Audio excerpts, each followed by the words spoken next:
Hello student, welcome to your Sanskrit class. मैं DPS school से आपकी संस्कृत टीचर प्रियंका पटेरिया। आज हम संस्कृत व्याकरण में संधि पढ़ने वाले हैं। तो संधि की परिभाषा संस्कृत में वर्णानाम परस्परम विकृति मत संधानम संधि। वर्णों के मिलने से जो परिवर्तन होता है वो क्या कहलाता है? संधि कहलाता है। तो संधि के भेद, तो संधि के जो भेद हैं वो 3 हैं।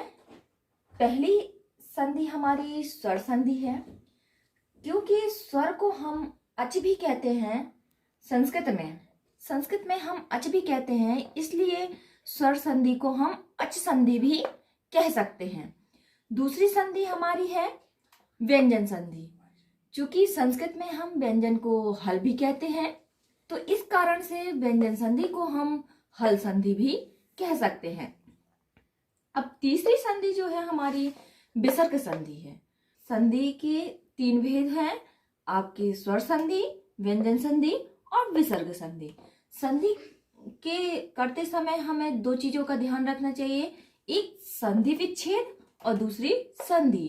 तो संधि विच्छेद इस प्रकार से समझ लें कि आपके मित्र से आपकी लड़ाई हो जाए तो हम 2 भागों में बढ़ जाते हैं, पूर्ण वर्ण और पर्ण वर्ण। मतलब आपका मित्र और आप तो अलग अलग हो गए।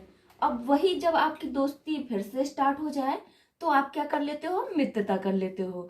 तो जो अभी आप और आपका फ्रेंड अलग था और फिर क्या हो जाते हैं? आप दोनों मिल जाते हो। तो संधि मतलब मित्रता समझ लीजिए।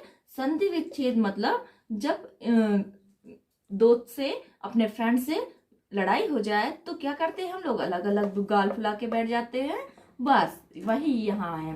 तो यहाँ पे जो संधि है, संधि आपके वर्णों के मेल से हुए परिवर्तन को संधि करते हैं। तो यहाँ आपका वर्णों से के मिलने से परिवर्तन हो रहा है। देखिए यहाँ पे जैसे कि विद्या प्लस आलय, तो देखिए विद्या का में बड़ा है और यहाँ भी बड़ा है, जो कि दोनों के मिलने से क्या हो जा रहा है?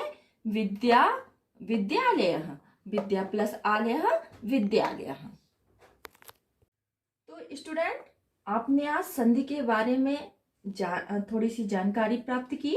अगली वीडियो में हम स्वर संधि के भेद के बारे में पढ़ेंगे। तो धन्यवाद।